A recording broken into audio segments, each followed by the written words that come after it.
Class mark पढ़ लिया था, मिड पॉइंट।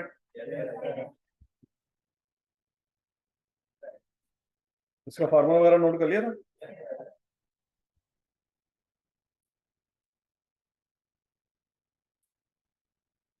अच्छा, उसके बाद नेक्स्ट नोट करें क्लास इंटरवल। क्लास इंटरवल खैर वैसे आपने पहले भी पढ़ा हुआ है, लेकिन दोबारा नोट कर लें शाबाश। क्लास इंटरवल का दूसरा नाम है जी क्लास साइज, तीसरा नाम है जी क्लास रेंज, चौथा नाम है जी क्लास हाइट, और पांचवा नाम है जी क्लास विड्थ।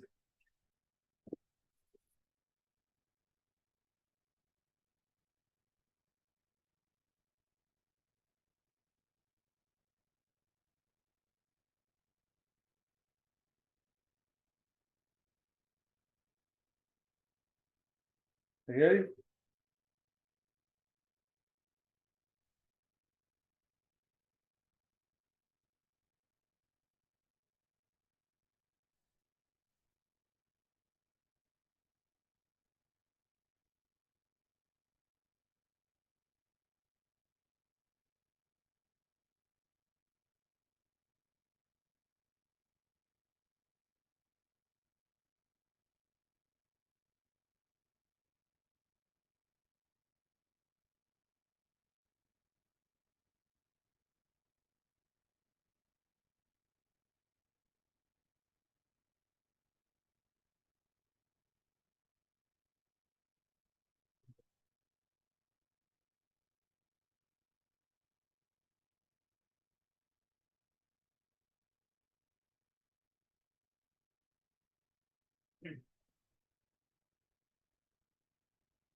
हाँ जी, लिख लिया जी। अच्छा, इसका फार्मूला लिख लें। पहला फार्मूला जी higher class boundary minus lower class boundary, लिख लिया।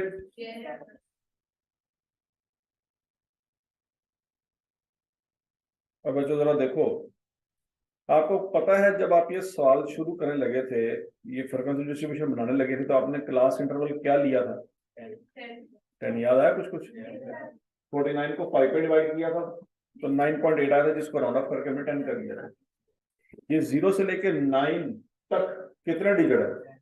10 डिजिट है। ये बात सबको समझ आती है? 10 से लेकर 19 तक कितने डिजिट है? 10। लेकिन अगर 19 में से 10 माइनस करें तो 10 तो नहीं आता। ऐसी अब ये पता है 10 से लेकर 19 तक 10 डिजिट है, लेकिन जब डिफरेंस लेते हो 10 नहीं आता। ये क्या साइंस है?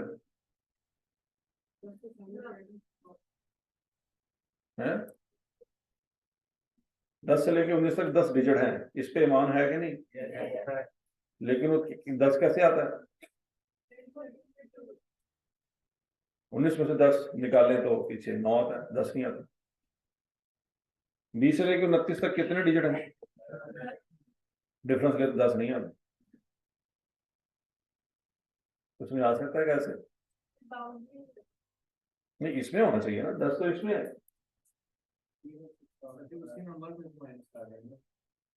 मतलब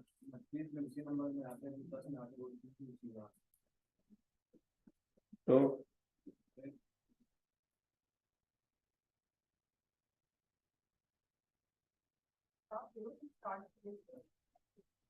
मैं तो 20 से 29 की बात करूं, 0 को छोड़ दें।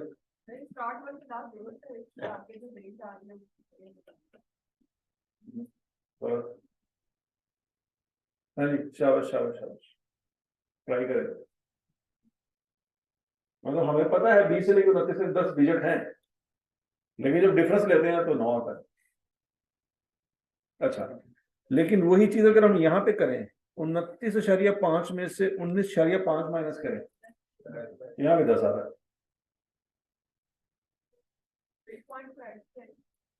मिड पॉइंट तो बाद में आ रहा है। हाँ।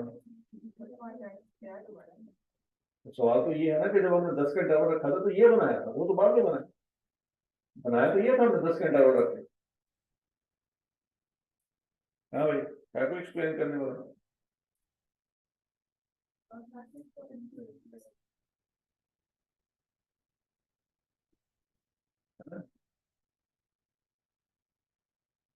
क्योंकि हमने 10 का इंटरवल रख के ये 0 से 9 बनाया था, लेकिन अब 10 से निकाल रहे हैं तो नहीं निकालना।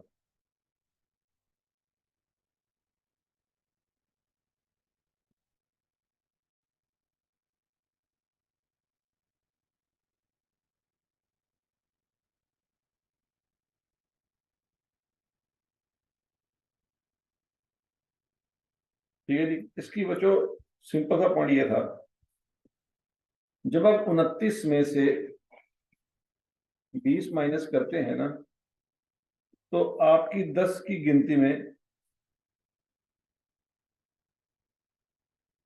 आपकी 10 की गिनती में ये 20 भी शामिल होता है, 29 भी शामिल होता है, ऐसी है। लेकिन जब हम माइनस कर देते हैं ना, तो 20 आप डिलीट कर देते हैं, क्योंकि 20 आपने माइनस कर दिया, तो 20 आपने क्या कर दिया, डिलीट कर दिया, 29 आपने रख लिया, तो फिर पीछे कितने नंबर आ गए, 9 आ गए। आपने तो 20 भी शामिल करना था। ये बात सुनिए, आप 20 से लेके 29 तक काउंट करते हैं तो 10 डिजिट बनते हैं, लेकिन जब आप माइनस करते हैं ना, तो आप 20 माइनस कर रहे हैं, तो 20 तो आप निकाल रहे हैं, तो जब आपने 20 निकाल दिया तो पीछे नंबर कितने रह जाएंगे, 9 रह जाएंगे। तो इसलिए बच्चों यहां से आपका 10 आंसर ठीक नहीं आएगा। अच्छा, फिर आगे फिर क्या करें, दूसरा फार्मूला नोट करें, difference between two consecutive mid points. दूसरा फार्मूला है difference between two consecutive mid points. Check करते हैं, इन दोनों मिड पॉइंट्स का डिफरेंस लें, क्या आता है, इन दोनों का डिफरेंस लें 10, इन दोनों का डिफरेंस लें 10, और इन दोनों का डिफरेंस लें 10। फिर तो मिड पॉइंट का डिफरेंस उसी तरह से 10 आ जाएगा। तीसरा फार्मूला नोट करें, तीसरा फार्मूला है जी vertical difference between two class limits. Vertical difference between two class limits, इसका क्या मतलब है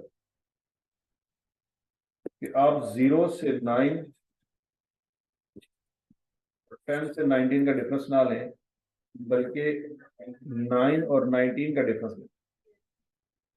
क्या रहेगा, 10, 10 और 0 का डिफरेंस लें, 20 और 10 का डिफरेंस लें, 29 और 19 का डिफरेंस लें।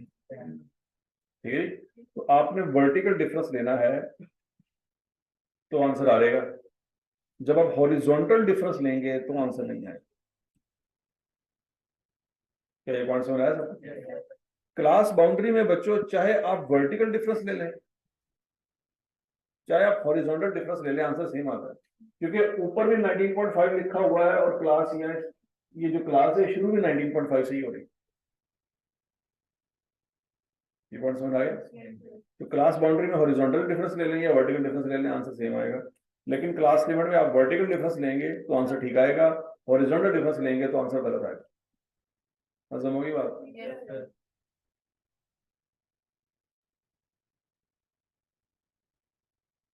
अच्छा जी बच्चों, उसके बाद अगला कंसेप्ट नोट करें, relative frequency.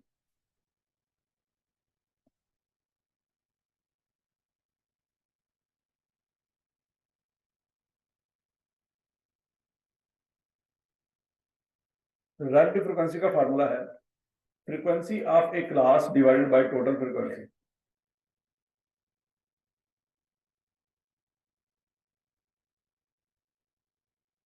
Frequency of A class divided by total frequency.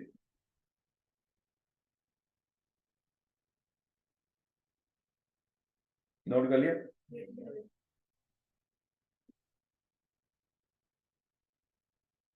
अब इसका कंसेप्ट क्या है, इसका कंसेप्ट ये है बच्चों, फर्ज करो दो सेक्शन है, कितने सेक्शन है?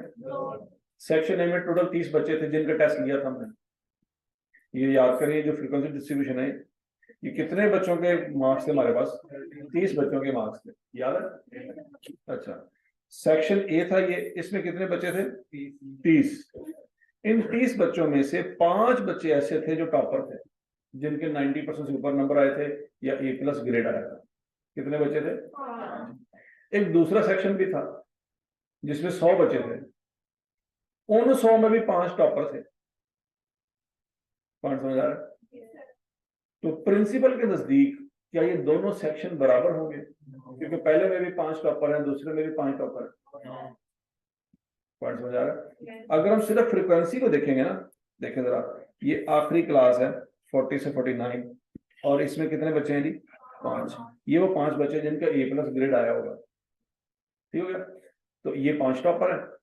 अच्छा, दूसरा सेक्शन उसमें 100 बच्चे हैं लेकिन उसमें 5 टॉपर है, तो प्रिंसिपल के नजदीक मुकाबला बराबर है, क्योंकि दोनों में सेम टॉपर आ रहे हैं।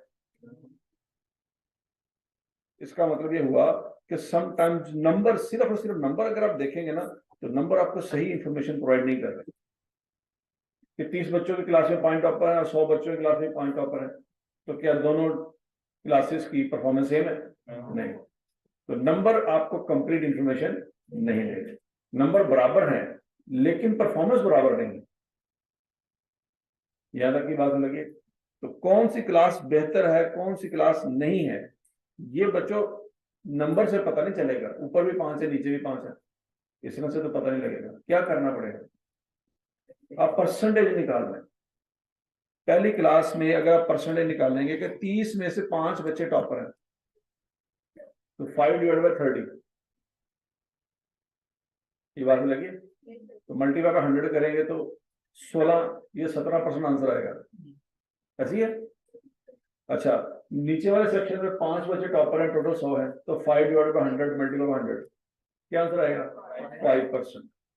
इसका मतलब है सेक्शन ए में 3 गुना ज्यादा बेहतर परफॉर्मेंस। यही बात खत्म हो रही। इसकी 5% है, उसकी 16.7% है, तो 3 गुना से भी ज्यादा वो अच्छा परफॉर्म कर। अगर नंबर देखेंगे, नंबर वैसे दोनों बराबर है, उसमें भी 5 है, उसमें भी 5 है, लेकिन वो 30 में से 5 है, वो 100 में से 5 है। कौन समझ आया? तो समटाइम अगर फ्रीक्वेंसी अगर आपको मिस गाइड कर रही है कि भाई इसमें भी आखिरी क्लास की फ्रीक्वेंसी है 5, दूसरे सेक्शन में भी आखिरी क्लास की फ्रीक्वेंसी 5 है, टॉपर दोनों जगह पे 5-5, तो उस सूरत में ये वाला कॉलम आपको गलत इंफॉर्मेशन दे रहा है। आपको फिर एक और कॉलम बनाना पड़ेगा, उसका नाम क्या होगा? Relative frequency. ये रिलेटिव फ्रीक्वेंसी क्या करेगा? हर डाटा की, हर क्लास की परसेंटेज आपको निकाल के दे देगा कि पहली क्लास में कितने % लोग हैं, दूसरी क्लास में कितने % लोग हैं, तीसरी क्लास में कितने % लोग हैं। ये कौन समझ आ गया? अच्छा, पहली क्लास में कितने लोग हैं? 5।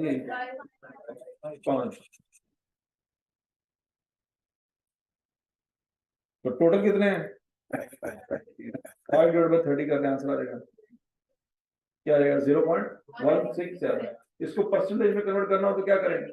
100 से मल्टीप्लाई करें, तो 16% डाटा पहली क्लास में। ये पॉइंट समझ आ गया? दूसरी क्लास में कितने बच्चे हैं? 8/30,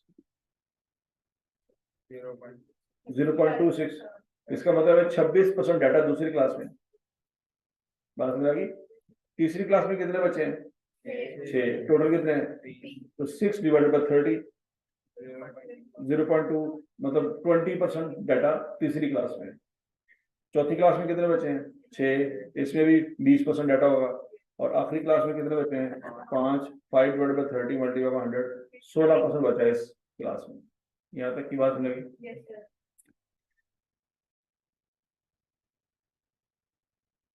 अब बच्चों, अगर इन सारी रिलेटिव फ्रीक्वेंसी को जमा किया जाए तो आंसर किसके बराबर आना चाहिए? 1 के बराबर आना चाहिए। सोचो कैसे?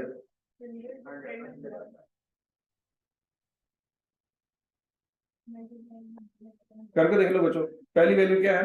5/30, दूसरी 8/30, तीसरी 6/30, चौथी 6/30, पांचवी 5/30। इन सबको जमा करेंगे, एलसीएम 30 आ रहेगा, ऊपर वाली सारी वैल्यू जमा होंगी तो क्या बन जाएगी 30, तो 30 डिवाइडेड बाय 30 आंसर बन रहेगा। क्या ये कैलकुलेशन समझ नहीं सकते?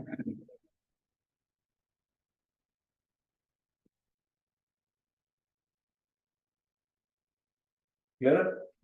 मतलब आपसे पूछा जाए कि sum of all the relative frequencies is equal to, हमारा जवाब क्या होगा 1। जैसे हमने बचपन में पढ़ा था, प्रोपोर्शन और रेशियो में पढ़ा था कि sum of all the ratios is equal to 1। ये वही पॉइंट यहाँ पे है, और ठीक है। तो 5वीं 6वीं 7वीं सवाल किया करते थे, जायदाद के इतने हिस्से हैं, इतने बड़ा इतने हिस्से उसको मिल गया, इतने बड़ा इतने उसको मिल गया, तो तमाम हिस्सों का टोटल क्या है, वो 1 आता होता था। Sum of all the parts is equal to 1। याद आया कुछ कुछ? अच्छा, अब बच्चों आई कैप में सवाल 3 तरह से आ सकता है रिलेटिव फ्रीक्वेंसी के ऊपर। पहला सवाल ये हो सकता है कि आपको फ्रीक्वेंसी दे दी जाए, नजर आ रहा है? पहला सवाल ये है कि आपको फ्रीक्वेंसी दे दी जाए, रिलेटिव फ्रीक्वेंसी दे दी जाए, और आपसे कहा जाए टोटल फ्रीक्वेंसी निकालें। निकाल सकते हैं? निकाले जरा, आंसर क्या आता है?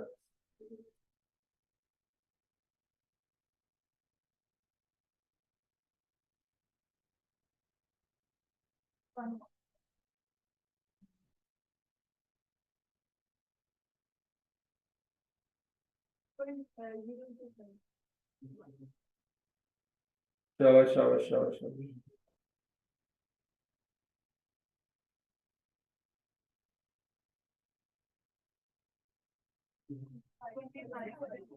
क्या आंसर आ रहा है जी? 25। नहीं समझ आया। दूसरा सवाल, फ्रीक्वेंसी दी हुई है, टोटल फ्रीक्वेंसी भी दी हुई है, और रिलेटिव फ्रीक्वेंसी निकालना। 6 आएगा आंसर।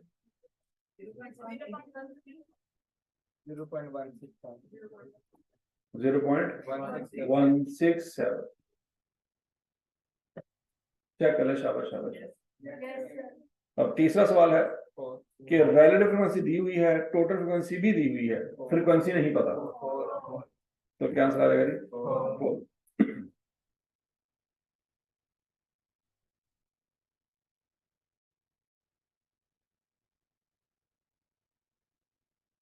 तो सबको समझ आइए, इन तीनों सवालों में बच्चों एक ही फार्मूला लगा है,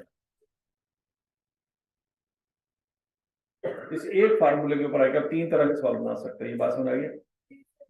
अच्छा जी, अब बच्चों उसके बाद अगला टॉपिक नोट करें, क्यूमुलेटिव फ्रीक्वेंसी।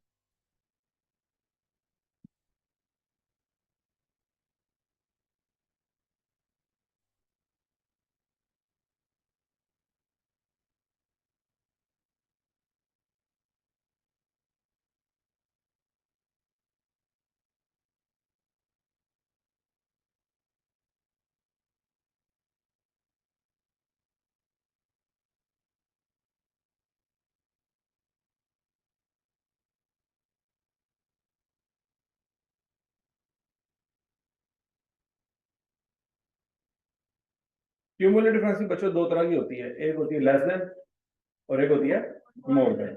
ये क्या होती है ये भी देखते हैं, नोट कर लिया आपने? अब बच्चों जरा देखें, इसका सिंपल कंसेप्ट ये है कि पहली क्लास की फ्रीक्वेंसी क्या है 5, तो पहली क्लास की लेस देन क्यूमुलेटिव फ्रीक्वेंसी भी 5 ही होगी। नजर आ गया सबको? अगली क्लास की फ्रीक्वेंसी क्या है 8। इस 8 को 5 में आपने सिंपल जमा कर देना, यहाँ पे 8 लिखा है और यहाँ पे क्या लिखा है 13। 13 का मतलब क्या है 5 और 8 दोनों को जमा कर दिया। अगली क्लास की फ्रीक्वेंसी 6 है, और यहाँ पे क्या लिखा हुआ है, ये 19 कैसे आया 13 में 6 को ऐड कर दिया। अगली क्लास में से क्या है 6, उसको जमा कर दे 19 में। फिर अगली क्लास में 5 है, उसको जमा कर दें, तो क्या आंसर आएगा? ये बात सबको समझ आ गई? तो ये है basically less than cumulative frequency. अब ऊपर से जमा करते आ रहे हैं, कौन सी फ्रीक्वेंसी है ये? Less than cumulative frequency. अच्छा, अब बच्चों सोच समय के मुझे जवाब देना।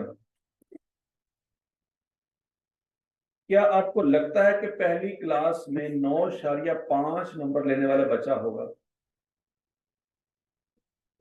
सोचो सोचो सोचो सोचो। अगर किसी के 9.5 नंबर आए होंगे तो किधर है? सेकंड क्लास में। ये बात खत्म होगी। अगर मैं आपसे पूछूं 9.5 से नीचे नंबर लेने वाले कितने बच्चे हैं? कितने होंगे? क्योंकि 9.5 नंबर लेने वाला बच्चा खुद किधर है? फर्स्ट क्लास में, सेकंड में। तो पहली क्लास में ऐसा कोई बच्चा नहीं होगा जिसके 9.5 नंबर हो। ये बात खत्म होती है। अगला पॉइंट, अगर मैं आपसे पूछूं कि 19.5 नंबर लेने से नीचे नीचे कितने बच्चे हैं?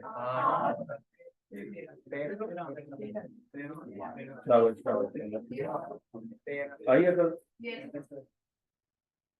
तो बच्चों पहली अटेम्प्ट हमेशा जो होती है गलत होती है, दूसरी अटेम्प्ट में अकल आती है कि हो क्या रहा है।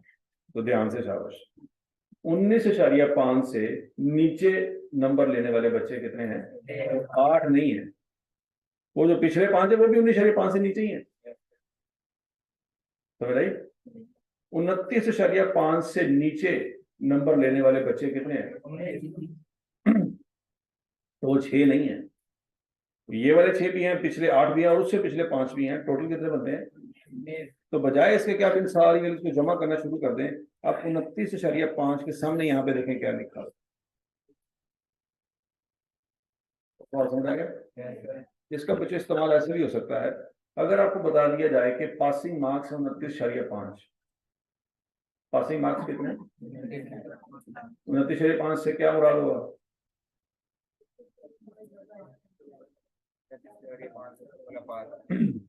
हाँ जी, पासिंग मार्क्स 29.5 क्या मतलब? जिसके 29.5 हो गए वो फेल हो, तो पास होगा। अच्छा, पासिंग मार्क्स है जी 29.5। सवाल आपसे ये है कितने बच्चे फेल हो गए? आवाज नहीं आई। 19 बच्चे फेल हो। ये बात खत्म होती है? क्या नहीं खत्म होती? 29.5 के सामने क्या लिखा हुआ है? 19। ये 19 बच्चे वो हैं जिनके 29.5 से ऊपर नंबर है, नीचे नंबर है। ये 19 के 19 क्या होंगे? फेल होंगे। तो ये लेस देन क्यूमुलेटिव फ्रीक्वेंसी का मकसद समझ आ गया? अच्छा जी, आगे चलते हैं जी। उसके बाद है जी more than cumulative frequency. More than cumulative frequency जो है ना, ये नीचे से शुरू होती है। आखिरी क्लास की फ्रीक्वेंसी क्या है? 5। तो मोर देन क्यूमुलेटिव फ्रीक्वेंसी की आखिरी क्लास की जो वैल्यू है वो 5 है। कौन समझ आ गया? सेकंड लास्ट क्लास की फ्रीक्वेंसी क्या है? 6। तो ये क्या निकला है? ये 11 कैसे निकला है? 5 और 6 को जमा कर दिया सिंपल। थर्ड लास्ट क्लास की फ्रीक्वेंसी क्या है?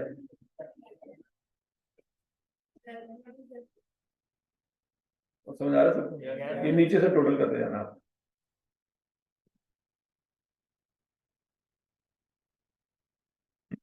अच्छा जी, अब इसका कंसेप्ट ये है बच्चों,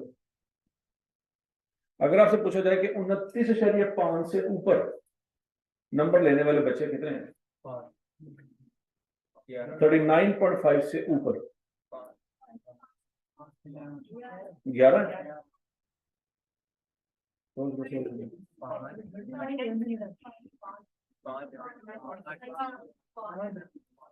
कितने जी?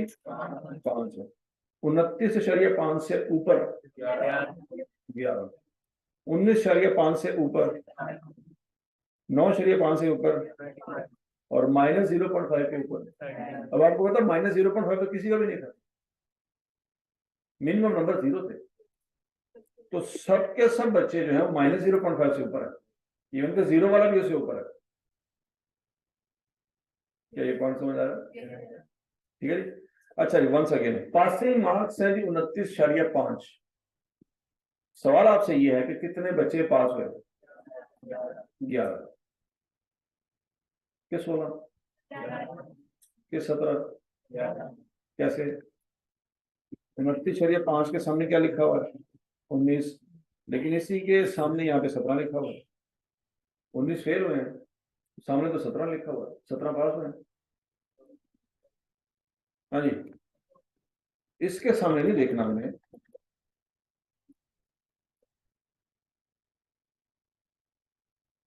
ये भी 29.9 29.5 लिखा हुआ है, इसके सामने क्या लिखा हुआ है? कॉमन सेंस है। कितने बच्चे टोटल थे? 30। 19 फेल हो गए तो 17 पास नहीं ना हो सकते? नहीं समझ रहे? अगर 19 फेल हो गए हैं तो पास कितने होंगे? 11 पास होंगे। ठीक है जी। तो जब लेस देन क्यूमुलेटिव फ्रीक्वेंसी देखनी है तो बच्चों हायर बाउंड्री के सामने देखेंगे, और जब मोर देन क्यूमुलेटिव फ्रीक्वेंसी देखनी है तो लोअर बाउंड्री के सामने देखेंगे। क्या पॉइंट हो रहा है? क्योंकि 29.5 दो दफा लिखा हुआ है, ऊपर भी लिखा हुआ है, यहाँ पे भी लिखा हुआ है, तो एक ही वैल्यू के सामने दो दफा नहीं देखना। लेस देन वाली फ्रीक्वेंसी हायर बाउंड्री के सामने और मोर देन वाली फ्रीक्वेंसी लोअर बाउंड्री के सामने।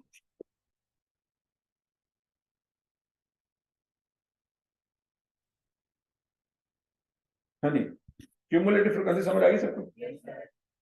उसका इस्तेमाल समझ आ गया कि उसका इस्तेमाल क्या है? अच्छा जी बच्चों, अब अगला सवाल ये है, आपके पास ओरिजिनल डाटा था, ये ओरिजिनल डाटा था, इस डाटा को यूज करके आपने फ्रीक्वेंसी डिस्ट्रीब्यूशन बनाई थी, ऐसी है? टेस्ट हुआ था, उसके टोटल मार्क्स 50 थे, 30 बच्चों ने टेस्ट दिया था, ये टेस्ट होने के मार्क्स मिले थे उनको, आपने इस मार्क्स की बेस पे क्या किया था? फ्रीक्वेंसी डिस्ट्रीब्यूशन बना लिया। महीना गुजर गया, टेस्ट हुए को महीना गुजर गया, ये डाटा सारा घूम गया, वो जिस शीट पे आपने नंबर लिखे थे वो रोल नंबर के हिसाब से लिखे थे सारे, वो आपने एक वर्किंग की हुई थी, वो पेज घूम गया। ओके, कोई मसला नहीं है, लेकिन आपने टेबल बना के रखा होगा और ये टेबल आपने किसी फाइल में लगा लिया होगा, ये टेबल आपके पास मौजूद है, ओरिजिनल डाटा से घूम गया। महीने बाद एक बच्चा कहता है कि मेरे 48 मार्क्स आए थे। अब आपने चेक करना है कि क्या वो सच बोल रहा है कि झूठ बोल रहा है। हाँ जी, आपके पास ये टेबल, ऊपर वाला डाटा है ही नहीं, आप कह सकते हैं वो सच्चा है, तो आप ये कह सकते हैं वो झूठा है? ये भी नहीं कह सकते कि आपके पास कोई सबूत नहीं है कि वो झूठा है, लेकिन मसला तो ये आपके पास सबूत ये भी नहीं है कि वो सच है। हाँ जी, क्या फ्रीक्वेंसी डिस्ट्रीब्यूशन से किसी बच्चे के ओरिजिनल मार्क्स हम दोबारा ट्रेस बैक कर सकते हैं? नहीं कर सकते, लेकिन ये 40 में 5 बच्चे आ तो रहे हैं।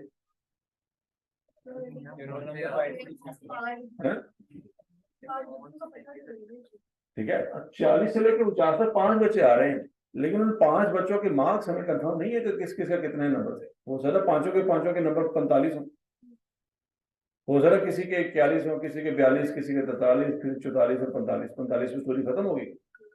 48 वाली तो स्टोरी नहीं चली बीच में। क्या यहाँ तक की बात समझिए? अब बच्चों ये सबसे बड़ा मसला है किसका? फ्रीक्वेंसी डिस्ट्रीब्यूशन का। वो कैसे कि भाई आपको ये ट्रेस बैक नहीं हो सकता कि किस बच्चे ने कितनी वैल्यूज दी थी। यहां तक की बात समझ लगी?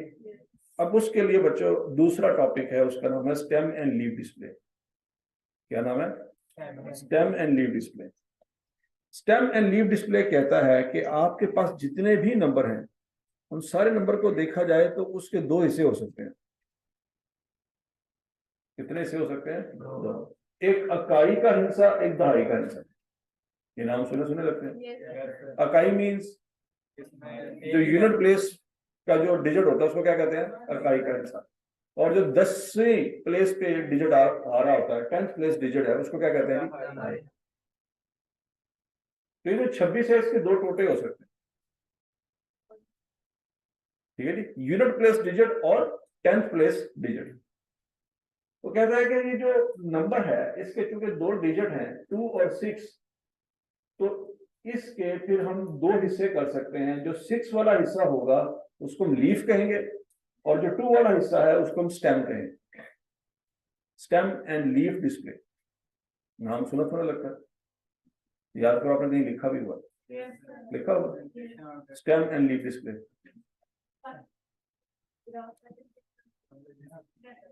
तो याद आ रहा है कुछ? फ्रीक्वेंसी डिस्ट्रीब्यूशन के बाद अगला टॉपिक हमने यही पढ़ना। ठीक हो गया? अच्छा जी, इस नंबर के दो टोटे कर लिए, एक है लीफ और दूसरा है स्टेम। अब आपने सिर्फ और सिर्फ स्टेम पे फोकस करना है। किस पे फोकस करना है? लीफ को छोड़ दें, स्टेम पे फोकस करें। और इस डाटा में मुझे बताएं सबसे बड़ी वैल्यू स्टेम की क्या है? इस डाटा में सबसे बड़ी स्टेम की वैल्यू क्या है? 4 है। ये बात आपको समझ आई? अच्छा, सबसे छोटी स्टेम की वैल्यू क्या है? सोच कैसे जीरो? कैसे जीरो कैसे है ये पर?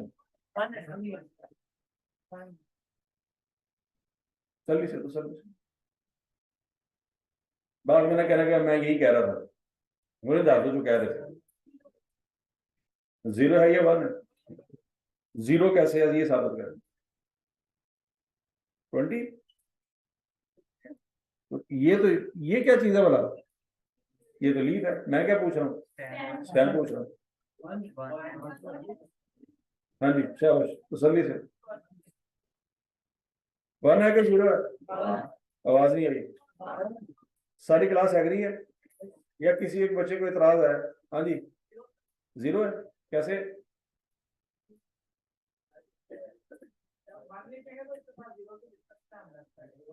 1 कहाँ लिखा है?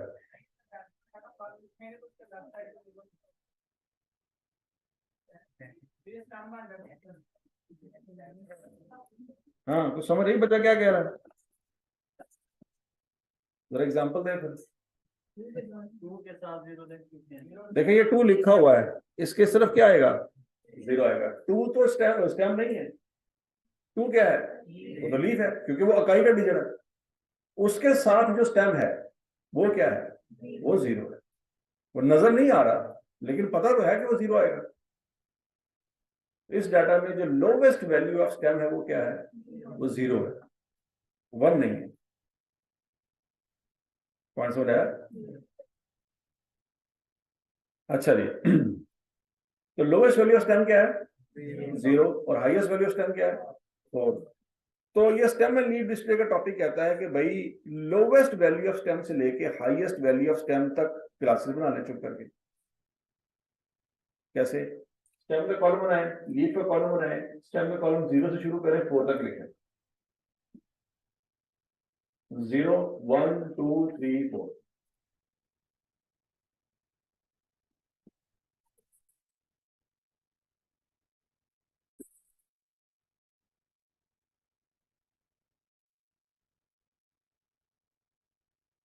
लिख लिया? 0 1 2 3 4। तो जिस तरह से फ्रीक्वेंसी डिस्ट्रीब्यूशन में क्लासेस बनानी पड़ती थी, वो तो मैं सोचना पड़ता था कि इतनी होनी चाहिए या इस पे डिवाइड नहीं होना चाहिए। यहाँ पे ऐसा कोई चक्कर नहीं, मिनिमम वैल्यू से शुरू हो मैक्सिमम वैल्यू तक कवर कर लो बस। जितनी क्लासेस बनती है ऑटोमेटिकली बनेगी। अब आपको नंबर ऑफ क्लासेस के बारे में सोचने की जरूरत नहीं है कि 6 क्लासेस बनाए कि 7 बनाए कि 8 बनाए। समझ आई? अब पहली क्लास में कहां से लेके कहां तक की वैल्यू आ सकती है? 0 से 9 तक की वैल्यू आ सकती है। क्यों? क्योंकि 0 से लेकर 9 तक तमाम वैल्यूज ऐसी होंगी जिनका स्टेम 0 होगा। अगली क्लास में कौन कौन सी वैल्यूज आ सकती है? 10 से लेकर 19 तक सारी वैल्यू दूसरी क्लास में आ सकती है। क्यों? क्योंकि उन तमाम वैल्यूज का स्टेम क्या होगा? 1। समझ आई बात? अब बच्चों, पहली क्लास की वैल्यूज मुझे बतानी है, बल्कि पहली क्लास के बाद आपने मुझे लीफ बताने हैं। स्टेम तो हमने लिख लिया 0, डाटा आपके पास ये मौजूद है। शाबाश। पहली क्लास में कौन कौन से लीफ आएंगे? 2 7 0 3 8। कितने बनते हैं? 5।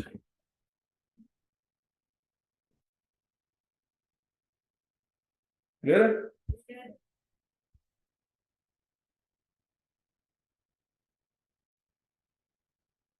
यहाँ पर लिखेंगे जी 2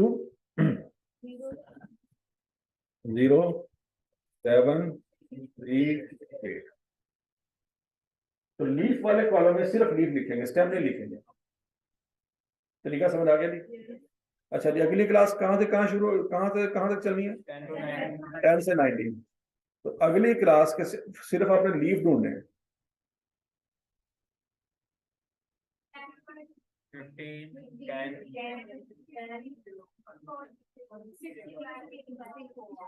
बनाने बनाने शाबाश।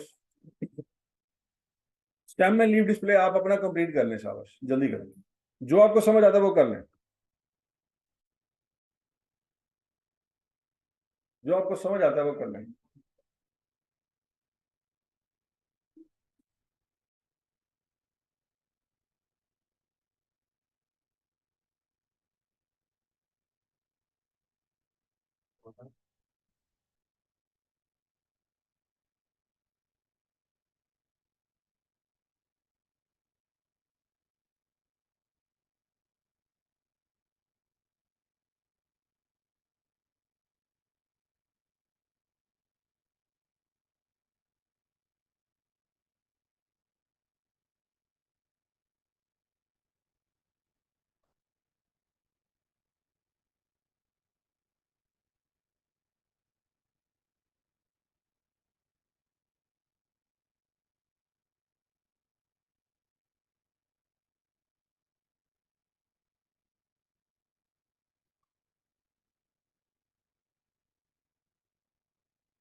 हाँ जी,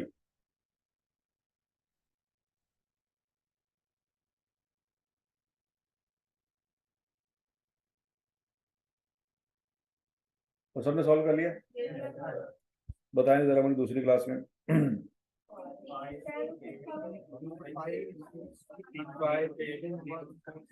अब आपको पता है ना, यहाँ पे सिर्फ लीफ आने हैं, स्टेम नहीं आना। तो दूसरी क्लास में वैल्यूज बताएं क्या क्या दी। 5 8 0 6 2 1 4 8, यही आती वैल्यूज कि कोई कमी पेशी हो गई है?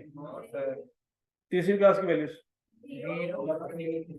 0 8 6 2 9 5। चौथी क्लास में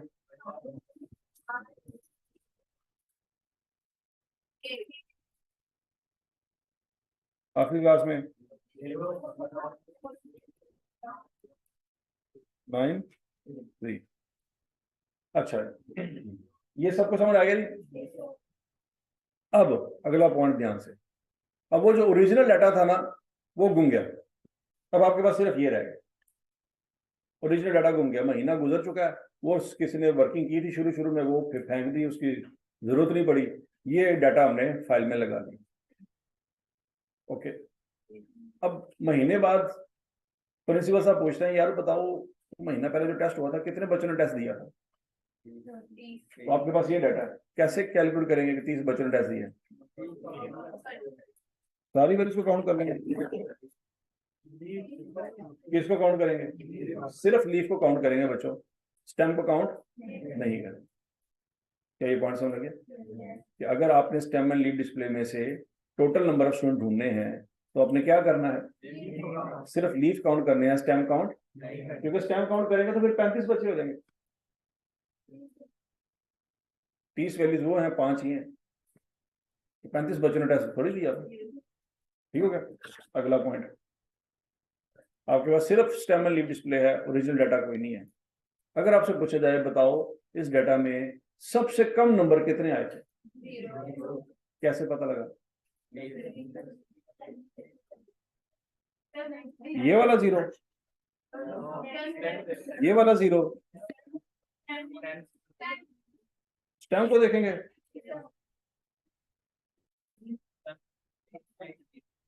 तो सबसे छोटा स्टेम होगा, वो मार्क्स होंगे।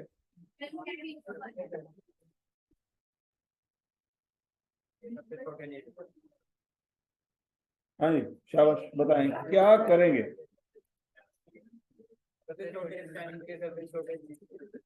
ठीक है, सबसे छोटा स्टेम और उसके अंदर सबसे छोटा लीफ देखें। क्या ये पॉइंट समझ आया? तो 0 मार्क्स बनते हैं। क्लियर है?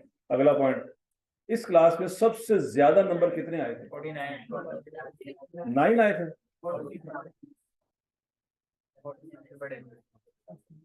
हाँ जी, 9 नंबर आए थे। टेस्ट तो 50 नंबर का था, तो 9 नंबर लेने वाला टॉपर था। तो 49 कैसे आया? सबसे बड़े स्टेम के सबसे बड़े लीफ को आपस में ज्वाइन करेंगे। ना 9 नंबर सबसे ज्यादा है, ना 4, 49 सबसे ज्यादा है। ये कौन सा को समझ आया कि 50 नंबर का टेस्ट था तो टॉपर 9 नंबर वाला नहीं था, 49 मार्क्स वाला। तो 49 कैसे बनाई, बात समझ आएगी सबको? ओके, अगला पॉइंट, इस डाटा में सबसे ज्यादा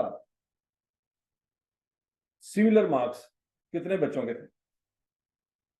सिमिलर समझते हैं, जिनके सेम नंबर आए हों।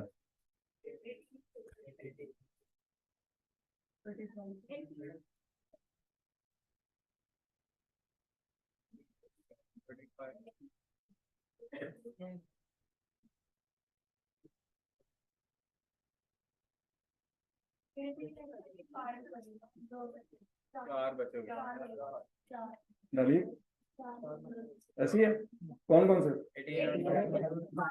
18 वाले बच्चे 2 हैं और 35 वाले बच्चे भी 2 हैं। क्या ये पॉइंट समझ आ गया?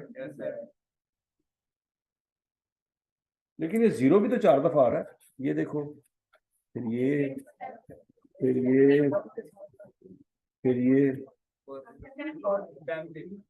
तो 0 तो 4 दफा आ रहा है। इस तरह से देखेंगे। ठीक है जी, हमने नंबर देखने हैं, सिर्फ लीफ नहीं देखने, हमें नंबर देखने। क्या ये पॉइंट समझ रहा है? अच्छा, अब अगला सवाल ये है कि इस डाटा में मिडल मिडल में कौन सा नंबर आ रहा है, ये ढूंढना है आपने।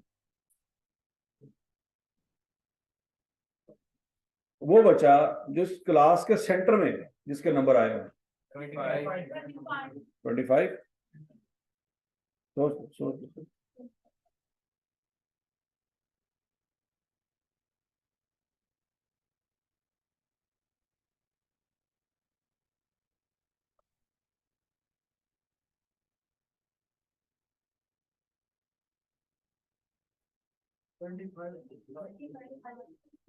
25 है, 26 है, 28।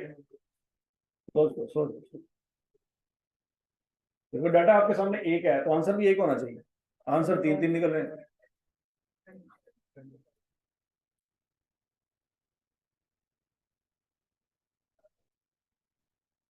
हाँ जी, 72, 27 तो है ही नहीं।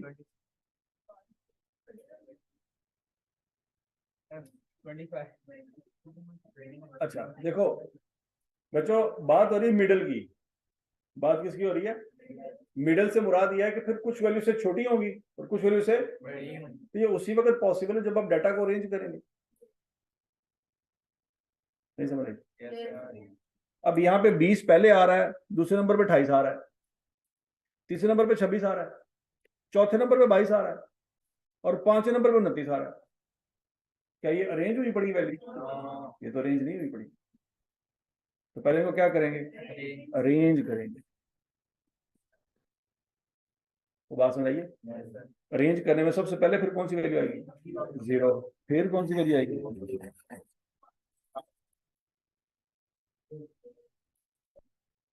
0 के बाद कौन सी आएगी? 2, 5, 6, 8।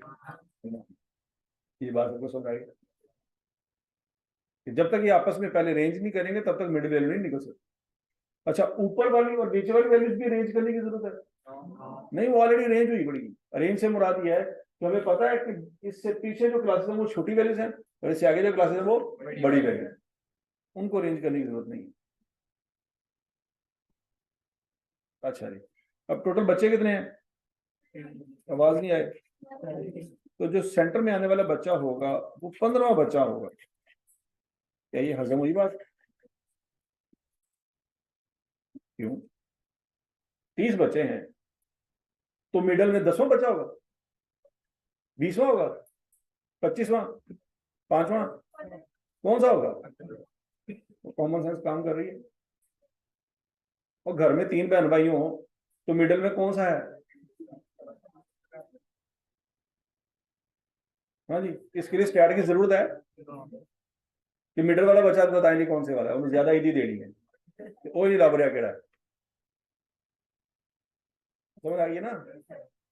अच्छा जी, अगला पॉइंट, 15वां बच्चा हमने ढूंढना है जी सवाल में। चलो जी देखते हैं, 1 मिनट है तो हौसला तो करो।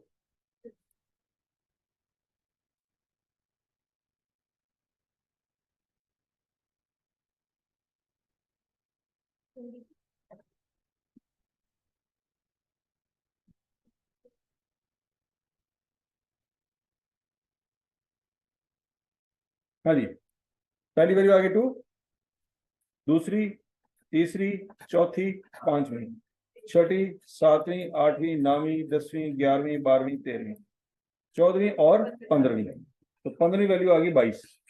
ऐसी है। लेकिन अगर ये मिडल है तो नीचे से भी काउंट करें तो मिडल ही होना चाहिए।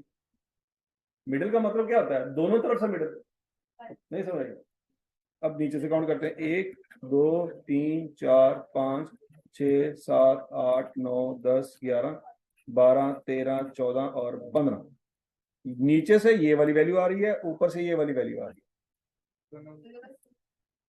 है। एक वैल्यू 22 आ रही है, दूसरी वैल्यू 25। इसका मतलब है ये दोनों मिडल वैल्यूज हैं, तो फिर इनका भी मिडल निकालना पड़ेगा।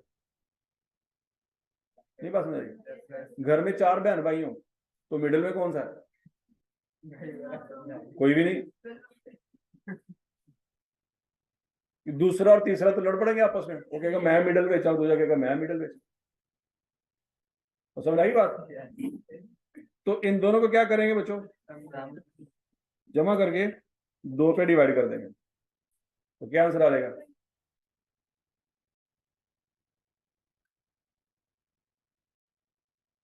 तो ना तो 22 मिडल में है ना 25 मिडल में, उनका भी मिडल निकालना पड़ेगा।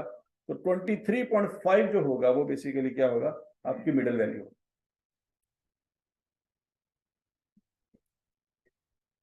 क्या ये पॉइंट समझ आया सब? इस के ऊपर जितने पॉसिबल सवाल बन सकते हैं समझ आ गए? मतलब भाई क्या क्या करेगा? एक तो ये है कि आपको डाटा दे देगा, आपसे कहेगा स्टेम एंड लीव डिस्प्ले बनाओ, बना लेंगे। दूसरा ये है कि बच्चों आई कैप आपको स्टेम एंड लीव डिस्प्ले दे देगा और आपसे कहेगा कि भाई इस तरह करो कि ना इनमें क्या कहते हैं, बताओ मिडिल वैल्यू कौन सी है, मैक्सिमम वैल्यू कौन सी है और मिनिमम वैल्यू कौन सी है। ठीक हो गया जी? मोस्ट रिपीटेड वैल्यू कौन सी है, कर लेंगे।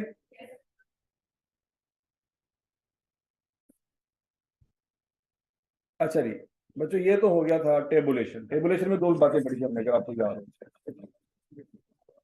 फ्रीक्वेंसी डिस्ट्रीब्यूशन और स्टेम एंड लीफ डिस्प्ले, ये दोनों बातें तो हो गई हैं। उसके बाद आपने पढ़ा था ग्राफिकल प्रेजेंटेशन, याद आया कुछ कुछ? और ग्राफिकल प्रेजेंटेशन में बच्चों सबसे पहले क्या पढ़ा था? ग्राफ पढ़े थे, याद करो याद करो। और ग्राफ में सबसे पहले जो आपने पढ़ा था वो क्या था? हिस्टोग्राम। हिस्टोग्राम में नोट कर लो बच्चों, क्योंकि ग्राफ बनना है तो उसमें एक्स एक्सिस भी होगा और वाई एक्सिस भी होगा। तो एक्स एक्सिस पे आपने बनानी है क्लास बाउंड्री और वाई एक्सिस पे आपने बनानी है फ्रीक्वेंसी। ये पहले नोट कर लो कि हिस्टोग्राम में एक्स एक्सिस पे क्या आएगा, वाई एक्सिस पे क्या आएगा, ये सवाल पूछा जा सकता है। सवाल समझ आ गया? हिस्टोग्राम में एक्स एक्सिस पे क्या आएगा, ये पेपर में पूछा जा सकता है। ऑप्शन दी जाएंगी class boundary, class limits, mid point, cumulative frequency. तो क्या बताएंगे जी कि एक्स एक्सिस पे क्लास बाउंड्री आती है और वाई एक्सिस पे फ्रीक्वेंसी आती है। क्लियर? अब आपको बच्चों डाटा दिया गया है, 50 से 60 क्लास बाउंड्री है और उसकी फ्रीक्वेंसी क्या है? वाई है। 60 से 70 क्लास बाउंड्री है और उसकी फ्रीक्वेंसी क्या है 7। ये डाटा नोट कर ले शाबाश।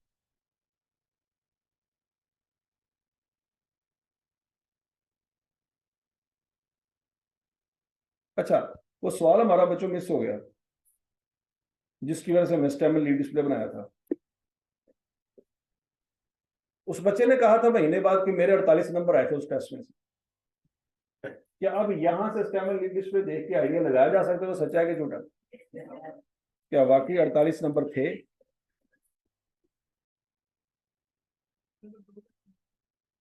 फिर तो डेफिनेटली एक झूठा है, लेकिन मसला तो 48 तक ही पहुंचे। तो आप कह सकते हैं हाँ यार 48 थे, लेकिन अगर यहाँ पे 8 लिखा ही ना होता तो फिर तो आपके पास पक्का सबूत है झूठ बोल। आपको उसका टेस्ट चेक करने की जरूरत नहीं समझ आई बात? मतलब आप इस डाटा से ओरिजिनल नंबर ट्रेस आउट करना चाहें तो कर सकते हैं कि नहीं कर सकते? कर सकते, लेकिन फ्रीक्वेंसी डिस्ट्रीब्यूशन से आप ओरिजिनल नंबर नहीं बना सकते। ये बात समझ लगी? अब 0 से लेकर 9 तक कौन कौन सी वैल्यूज आई है ये नहीं पता आपको। 5 वैल्यूज है ये पता है, कौन सी है ये नहीं पता। लेकिन वही 5 वैल्यूज अगर आपके पास स्टैम लीव डिस्प्ले हो तो आपको पता चल जाएगा कि एक वैल्यू 2 थी, एक 0 थी, एक 7 थी, एक 3 थी, एक 8 थी।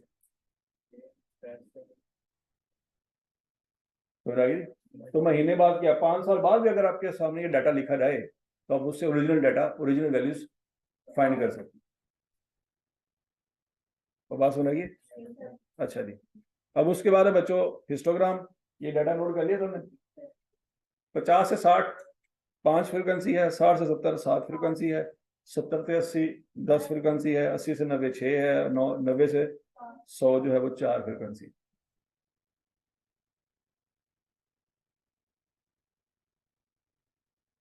नोट कर लिया? अब बच्चों जरा ध्यान से, अब वाई एक्सिस में जो आपके पास नंबर ऑफ बॉक्सेस होंगे उसके हिसाब से हमने स्केल बनाना होता है। ये बचपन की बातें आपको याद होंगी। आपके पास वाई एक्सिस पे चूंकि फ्रीक्वेंसी पर जो फ्रीक्वेंसी ड्रॉ करनी है तो फ्रीक्वेंसी, टोटल फ्रीक्वेंसी कितनी है आपकी 32, लेकिन सबसे बड़ी फ्रीक्वेंसी कौन सी है 10। तो आपने 10 तक जाना है। वाई एक्सिस में आपका जो ग्राफ होगा, स्केल होगा, वो कहां तक जाना चाहिए 10 तक। आपके पास बॉक्सेस अवेलेबल है जी 1 2 3 4 5, 5 डब्बे अवेलेबल हैं। तो हर डब्बा कितने साइज का होगा 2 के साइज का होगा। ये स्केल समझ आ रहा है? तो पहले बॉक्स में 2 लिखेंगे, फिर अगले में 4, फिर 6, फिर 8, फिर 10। नहीं समझ रहे? अगर बच्चों आपके पास हाईएस्ट फ्रीक्वेंसी 15 होती तो फिर स्केल क्या होता 3 का होता 3 6 9 12 15। वो तरीका समझ आ रहा है स्केल बनाने का? कि स्केल बनाते होते तो फिर ग्राफ ड्रा होता था। वाई एक्सिस सबको क्लियर है? अब एक्स एक्सिस की बात करते हैं। एक्स एक्सिस पे आनी है क्लास बाउंड्री। क्या आनी है? तो हमारी जो पहली क्लास बाउंड्री है वो कहां से शुरू हो रही है 50 से। लेकिन हमारा डाटा तो 0 से शुरू होगा ना, ओरिजिन से शुरू होगा ना ग्राफ। तो हमारा ग्राफ 0 से शुरू हो रहा है और पहली बाउंड्री क्या है 50। अगर हम एक डब्बा 50 नंबर के बराबर रखें तो बच्चों फिर 50 के बाद यहां पे क्या आना चाहिए 100 आना चाहिए। 100। आपने एक बॉक्स 50 के बराबर रखा ना, तो फिर अगले बॉक्स पे 100 आना चाहिए। तो फिर इसका मतलब है 50 से लेकर 100 तक सारा डाटा एक ही बॉक्स के अंदर आ गया, बाकी सारा ग्राफ खाली। नहीं समझे? इसका मतलब है स्केल गलत हो गया। हमने स्केल गलत बनाया क्योंकि स्केल इस तरह का बना चुके हैं कि सारा ग्राफ हमने एक ही बॉक्स के अंदर ड्रा कर दिया। तो ये बात तो गलत है। ओके, अगला सवाल ये है, फिर एक डब्बा 10 डिजिट के बराबर रख देते हैं। किसके बराबर रख देते हैं? अगर एक बॉक्स 10 यूनिट के बराबर रखे तो यहाँ पे फिर क्या रहेगा 10, और यहाँ पे क्या रहेगा 20, फिर आगे 30, फिर 40, फिर 50। और जब तक डाटा शुरू होगा तब तक ग्राफ खत्म हो चुका होगा। मतलब 5 डब्बे तो खाली गए। ये पॉइंट समझ आ गया? 0 से 10 खाली है, कोई डाटा ही नहीं है। 10 से 20 भी खाली है, 20 से 30 भी खाली है, 30 से 40 भी खाली है, और 40 से 50 भी खाली है।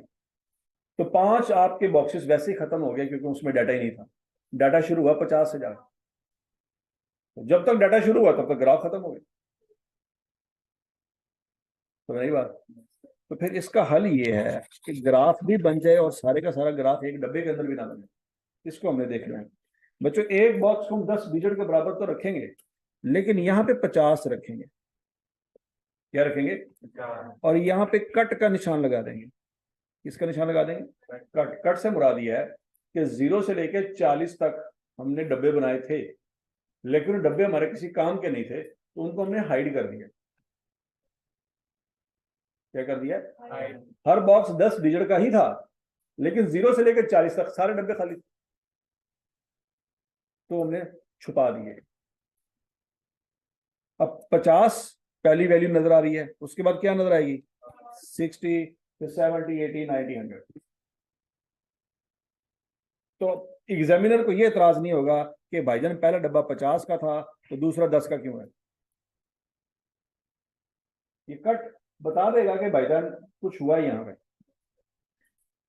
इसका क्या मकसद था कि आपने बॉक्सेस 10 डिजिट के ही रखे हैं, लेकिन वो काम के नहीं थे, वो हाइड कर दिए। क्लियर? अच्छा, ओके। अब 50 से 60 की जो बाउंड्री है उसमें कितनी वैल्यू है? तो बच्चों इनकी जो हाइट होगी वो कहां तक जाएगी? 5 तक जाएगी। और यहां पे हम एक रेक्टेंगल बना देंगे।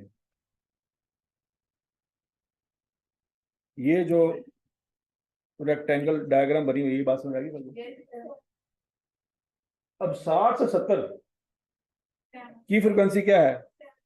तो 60 से 70 की जो हाइट होगी वो कहां तक जाएगी? 7 तक जाएगी। समझ आ गई सबको?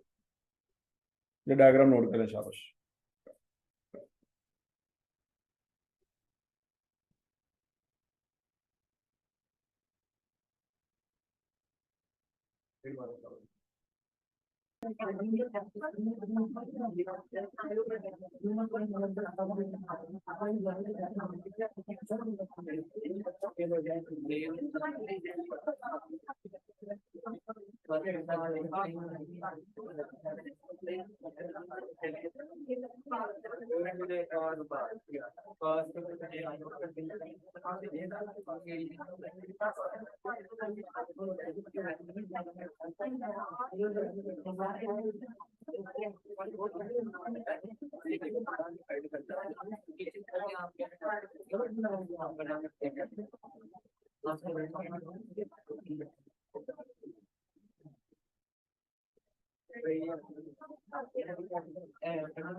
अच्छा जी बच्चों, उसके बाद अगला हमारा ग्राफ है कौन सा?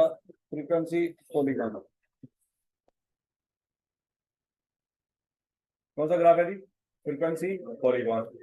उसमें भी नोट कर लें, एक्स एक्सिस पे मिड पॉइंट बनेगा। एक्स एक्सिस पे क्या ड्रा करेंगे जी? मिड पॉइंट ड्रा करेंगे।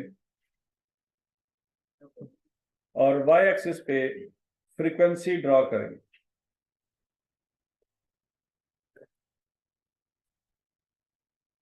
वाई एक्सिस पे क्या ड्रा करेंगे जी?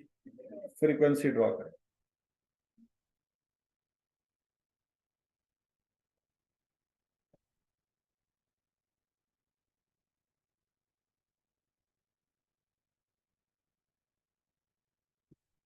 नोट कर लिया जी?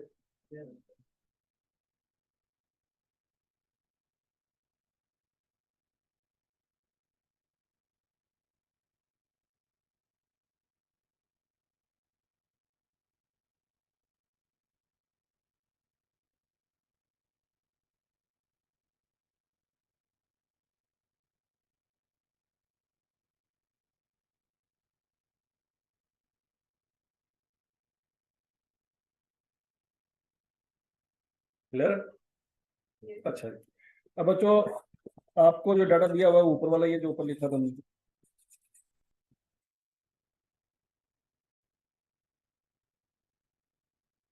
50 से 60 है पहली क्लास, उसकी फ्रिक्वेंसी क्या थी 5। फिर 60 से 70 है जी अगली क्लास।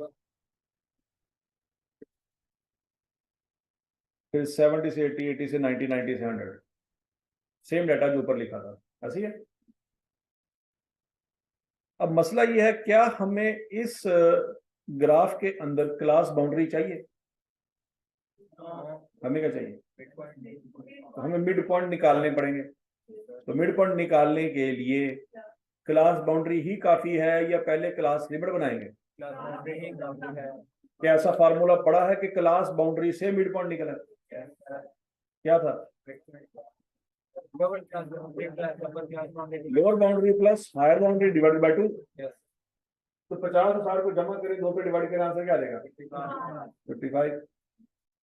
ठीक है। तो क्लास बाउंड्री से डायरेक्ट हम मिड पॉइंट निकाल सकते हैं। उसके लिए हमें क्लास लिमिट बनाने की जरूरत नहीं है। और अगर आपको क्लास लिमिट दी होती तो उससे भी डायरेक्ट निकाल सकते थे। उस क्लास लिमिट से क्लास बाउंड्री बनाने की जरूरत नहीं है। नहीं समझ? क्लास लिमिट से डायरेक्ट आंसर आ सकता है, क्लास बाउंड्री से भी डायरेक्ट आंसर आ सकता है। तो 55, 65, 75, 85, 95 ये आपके मिड पॉइंट निकल बना लिया सब। अच्छा जी, वंस अगेन देखें, सबसे बड़ी फ्रीक्वेंसी कौन सी है? 10। तो हमारा जो मैक्सिमम ग्राफ जाएगा वो कहां तक जाएगा? 10 तक जाएगा। और वंस अगेन यहाँ पे आपके पास 5 बॉक्सेस हैं, तो स्केल फिर क्या होगा? 2 का होगा। नहीं समझे? तो 2, 4, 6, 8, 10, 10 तक हमें जाना था। 10 तक हमारी हाइट कवर हो गई। क्लियर है? अच्छा, अब अगला पॉइंट, पहली क्लास का मिड पॉइंट क्या है? 55। अच्छा, अब आपने चूंकि एक्स एक्सिस पे मिड पॉइंट लेना है, तो मिड पॉइंट के दरमियान डिफरेंस कितना आ रहा है? 10 का। तो वो एक्स एक्सिस पे आपका स्केल, आपका एक डब्बा 10 डिजिट के बराबर होना चाहिए। ऐसी है ना? शुरू तो 0 से करना है। शुरू कैसे करना है? तो यहाँ पे वंस अगेन वो कट लगाएंगे। इसका मतलब क्या होगा कि 0 से लेकर 45 तक डाटा हाइट है। सही बात है। लेकिन 45 आपने यहाँ पे शो करना है। यहाँ पे 45 क्या करना है? शो करना। 45 का पॉइंट सबसे पहले बनाएंगे। वो क्यों करना है वो भी मैं आपको बाद में समझाता हूँ। पहले 45 का बॉक्स आएगा, फिर 55 का, फिर 65, फिर 75, फिर 85, फिर 95। क्या यहां तक की बात समझ आ गई बच्चों? ओके। अब 55 मिड पॉइंट है, उसके सामने फ्रीक्वेंसी क्या है? 5। तो बच्चों 55 मिड पॉइंट है, उसके सामने फ्रीक्वेंसी क्या बनाएंगे? 5। और आपको पता है 4 और 6 के सेंटर में 5 होगा। और यहाँ पे हमने डॉट लगाना है, एक वो रेक्टेंगल नहीं बनाना, सिर्फ एक डॉट लगाना है। खत्म होगी बात। 65 के सामने फ्रीक्वेंसी क्या है? 7। तो ये बच्चों 65 है और ये 7 है। ये बात खत्म हुई।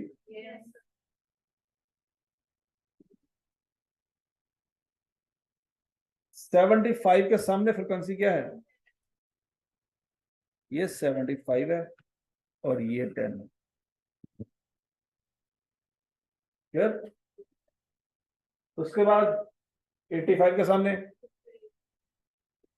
ये 85 है और ये 6। 95 के सामने ये 95 है और ये 4। ये सारे डॉट सही जगह पे लगे हुए हैं या इनमें कोई डाउट है? तो ये डॉट सिर्फ हमें चाहिए।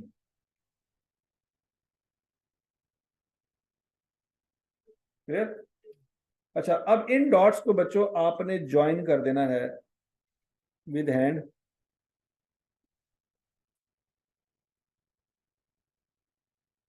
तो इस तरह से कर्व बन जाएगी।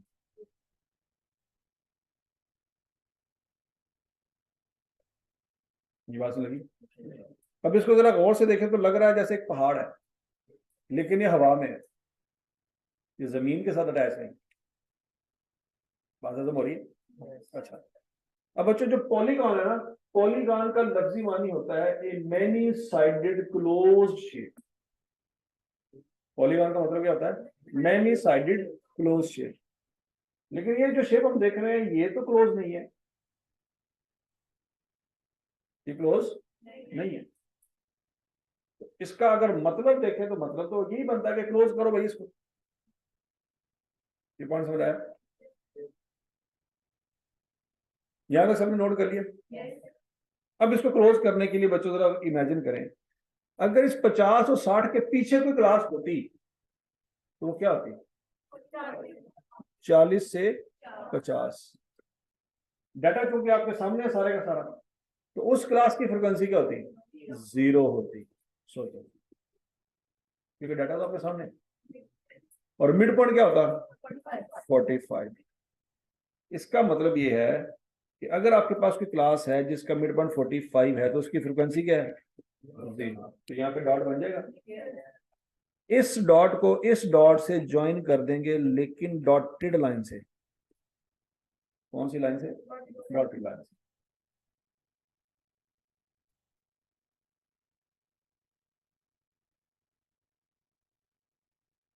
हाँ भाई, ये बात तो होगी। ओके, अब बच्चों 100 से ऊपर अगर कोई क्लास होती तो वो क्या होती? 100 से 110। और उसकी फ्रिक्वेंसी क्या होती? 0। तो उसका मिड पॉइंट क्या होता? 105। तो यहाँ पे बच्चों 105 पे डॉट लगता और इसको डॉटेड लाइन से ज्वाइन कर दो।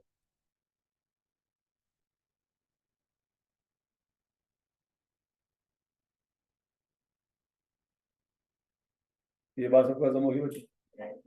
तो इस तरह से हम कह सकते हैं कि ये शेप क्लोज हो गई। अब समझ आया ये 45 कहां से आया और 105 कहां से आया? हजम शुद्ध? अच्छा जी। और पॉलीगॉन सबको समझ आ गया? अब तीसरा ग्राफ है बच्चों ओजाइव।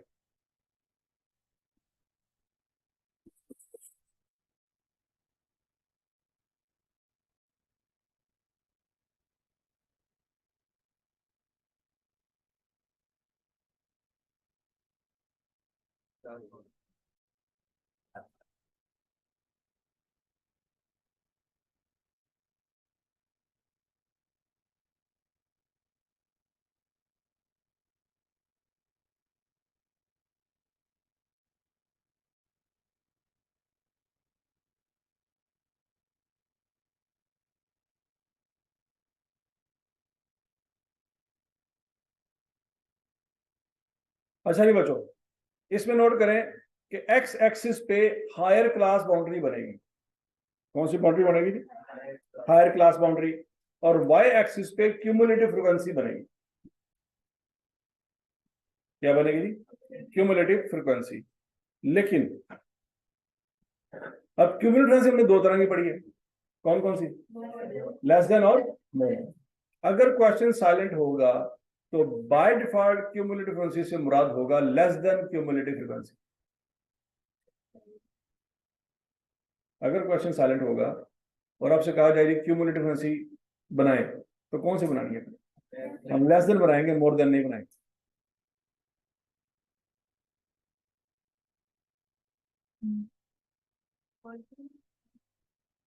हाँ जी, यहां तक की बात सुन लगी बच्चों? अब अगला पॉइंट,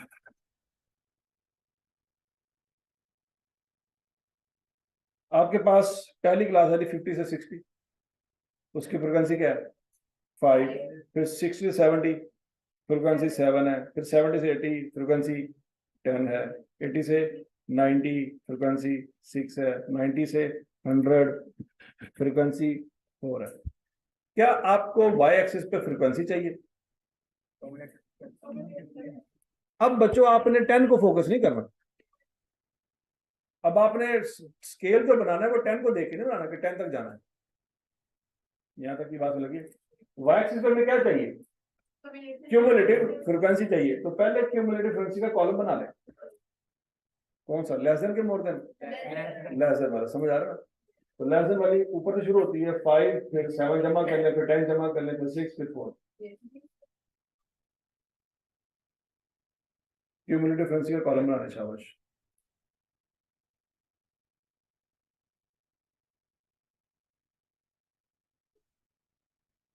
बना लिया?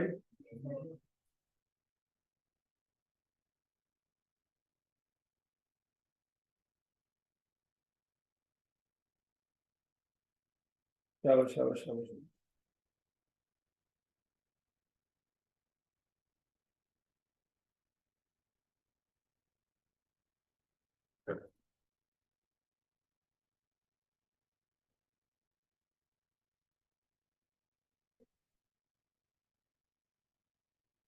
अच्छा जी, अब बच्चों अगला पॉइंट, एक्स एक्सिस पे हमने क्या लेना है? Higher class boundary.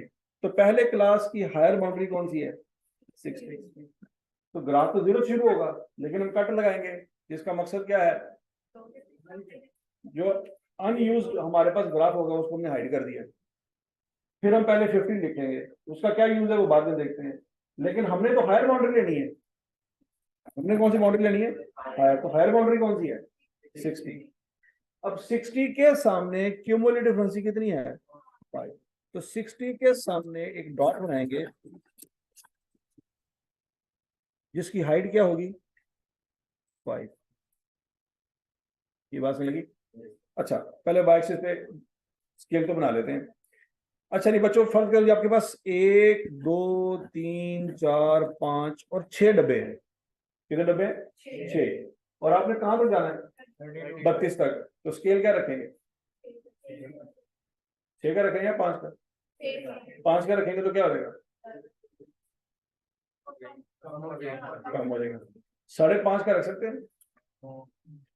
5.5 का तो फायदा ही कोई नहीं। 5 का रखेंगे या 6 का रखेंगे? तो क्या सूटेबल है, क्या करें? 6 का रख लें। तो पहली वाली 6 आ जाएगी, फिर 12, फिर 18, फिर 24, फिर 30 और फिर 36।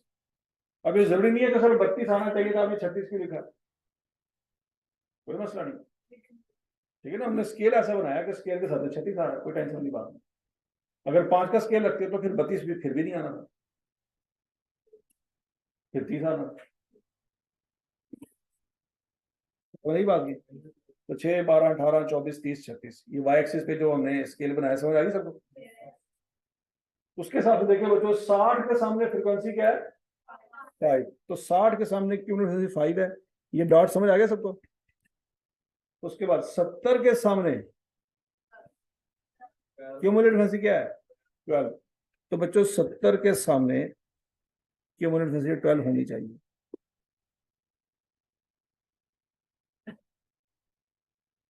फिर उसके बाद 80 के सामने 22 है। ये बच्चों 80 आ गया, और यहाँ पे अगर देखेंगे तो 22 है।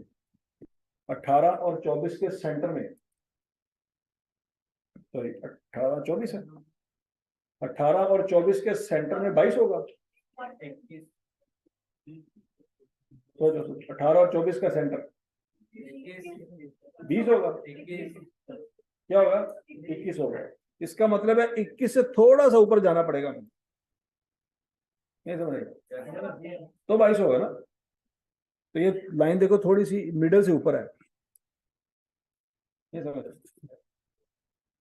अच्छा 90 के सामने, तो ये 90 है बच्चों, और ये 28 है। फील हो रहा है कि 28 है? 24 और 30 के सेंटर में 28 नहीं आता। 24 और 30 के सेंटर में क्या आता है? 27 आता है। तो 27 से ऊपर जाना ना हमने, के नीचे? ऊपर जाना। ओके।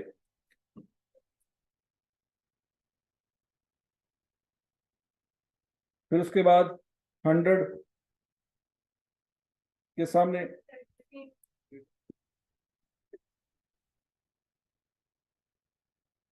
अब बच्चों सोच समझ के जवाब देना। 30 और 36 का जो मिडल होगा वो 32 होगा, वो 33 होगा। हमें मिडल से थोड़ा सा नीचे रहना। नहीं समझ आई बात?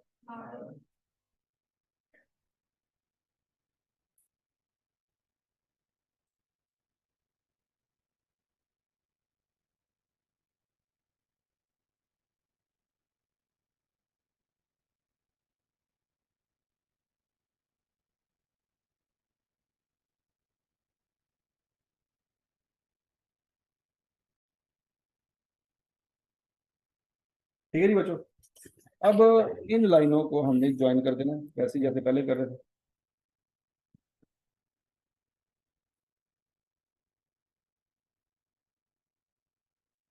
कर दिया ज्वाइन? ओके। अब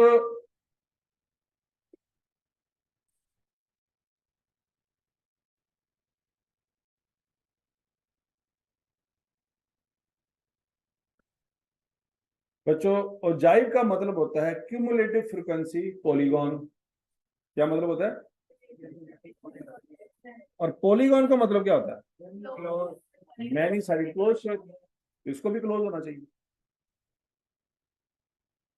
तो रहेगी बात। तो इसको क्लोज करने के लिए वंस अगेन बच्चों यहाँ पे क्लास सोचेंगे 40 से 50, उसकी फ्रीक्वेंसी क्या होगी? 0। तो क्यूमुलेटिव फ्रीक्वेंसी क्या होगी? 0 ही होगी। सोचो सोचो सोचो। तो इसका मतलब ये हुआ इस क्लास की हमें हायर बाउंड्री पकड़नी है। ये जो 40 से 50 वाली क्लास बनाई है इसकी हायर बाउंड्री क्या है? 50। और उसकी क्यूमुलेटिव फ्रीक्वेंसी क्या है? 0। तो बच्चों यहाँ पे 50 लिखेंगे और यहाँ पे फ्रीक्वेंसी 0 पे आ गई और इसको डॉटेड लाइन से ज्वाइन कर देंगे।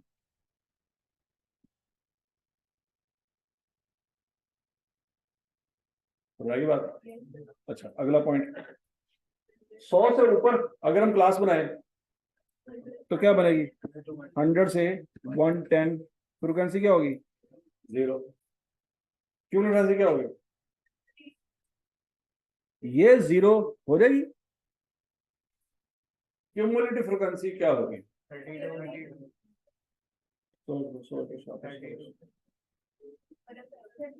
क्यूमुलेटिव फ्रीक्वेंसी 0 हो सकती है? ये 0 नहीं होगी। तो अब क्यूमुलेटिव फ्रीक्वेंसी कैसे निकलती होती है? आपने हर अगली क्लास की वैल्यू को क्या करना है? जमा करना है, तो पिछली माइनस होती जाएंगी। इसका मतलब ये हो बच्चों, इससे आगे आप 100 क्लासेस भी बना रहे हैं जिनकी फ्रीक्वेंसी 0 होगी, तो क्यूमुलेटिव फ्रीक्वेंसी 0 नहीं हो सकती। वो क्या रहेगी? 32। इसका मतलब ये हुआ आप जितनी मर्जी क्लासेस बना लें, ये वाली हाइट अब यहीं पे रहेगी, ये नीचे नहीं जा सकती। हजम होगी बात? ये जितनी मर्जी आप क्लासेस बना लें, क्यूमुलेटिव फ्रीक्वेंसी 0 नहीं, क्योंकि इसमें कुछ जमा तो हो सकता है, माइनस कुछ नहीं हो सकता। अब दो बातों में से एक बात हमने जो है ना सेक्रीफाइस करनी है और एक बात हमने माननी है। एक है डेफिनेशन। डेफिनेशन ये है कि भाई जान अब आगे जितनी मर्जी क्लासेस ना लें, क्यूमुलेटिव फ्रीक्वेंसी अभी क्या रहनी है? 32। तो 32 का मतलब है कि ये तो कभी 0 पे आ ही नहीं सकता। बाय डेफिनेशन, बाय कंसेप्ट, ये 32 0 कभी नहीं हो सकता। तो इसका मतलब है ये डायग्राम अब क्लोज नहीं हो सकता। हजम होगी बात? और दूसरा है कि प्रेजेंटेशन। एक तरफ है जी डेफिनेशन या प्रिंसिपल असूल, और दूसरी तरफ है प्रेजेंटेशन। प्रेजेंटेशन ये कहती है कि भाईजान पॉलीगॉन का मतलब होता है कि क्लोज शेप, तो क्लोज करो। असूली तौर पे होती है नहीं होती वो अलग पॉइंट है, लेकिन पॉलीगॉन का मतलब क्या है? क्लोज शेप, देखो क्लोज करो। अब इन दोनों में से एक को छोड़ना पड़ेगा, एक को फॉलो करना पड़ेगा। क्या करें क्या ना करें? हम पढ़ रहे हैं प्रेजेंटेशन। प्रेजेंटेशन का मकसद क्या होता है कि आप एक चीज जो डाटा था आपके पास उसको आप ग्राफिकली प्रेजेंट कर रहे हैं ताकि अगले बंदे को बात समझ आ जाए। यहाँ पे मकसद यह है कि अगले बंदे को बात समझ आ जाए जो आप समझाना चाहते हैं। नहीं बात समझेगी? अगर हम इस तरह से उसके सामने डाटा प्रेजेंट करेंगे वो कहेगा तू केरे कॉलेज तो पढ़ के आए उसी को सी है फिर तो तुम बैठे बैठाए सानू जलील कर दो। वो कहेगा पॉलीगॉन का मतलब क्या होता है, एनु क्लोज क्यों नहीं किया? तो आप उसको बैठ के वहां पे असूल समझाने शुरू कर दें, कहें मैंने असूल ना समझा, एनु क्लोज कर। पॉइंट समझ लगे? तो जहां पे एक तरफ असूल है और दूसरी तरफ प्रेजेंटेशन है, और जिसका मकसद यह है कि अगले बंदे को बहुत बात समझ आ जाए जो हम समझाना चाह रहे हैं, तो फिर बच्चों हम प्रेजेंटेशन को फोकस करेंगे, असूल को छोड़ देंगे। तो प्रेजेंटेशन ये कहती है कि इसको क्लोज करो, असूल कहता है कि क्लोज नहीं हो सकती, क्योंकि 32 से 0 पे नहीं जा सकते। आगे जितनी मर्जी क्लास बना ले वो 0, पहले क्लास बना ले 0 हो जाएगी, उसके आगे जितनी मर्जी क्लास में 0 नहीं हो सकती।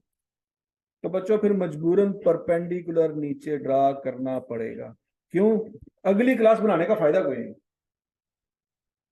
ये बात है समझी? अगली क्लास 100 से 110, 110 से 120, 120 से 130, ये बनाने का फायदा ही कोई नहीं, क्योंकि वो 0 तो होना नहीं। तो फिर हम यहीं से क्या करेंगे, परपेंडिकुलर नीचे ड्रा कर देंगे। क्लियर है ये पॉइंट? चलो ठीक है जी बच्चों, आज के लिए इतना ही काफी है। कल इंशाल्लाह से आगे हम कंटिन्यू करेंगे। हाँ जी, ऑनलाइन स्टूडेंट्स मुझे बता दें आपकी बातें समझ आ गई? ऑनलाइन स्टूडेंट जितने भी हैं मुझे बता दें, आज हम मुझे पढ़ा वो सब समझ आ गया?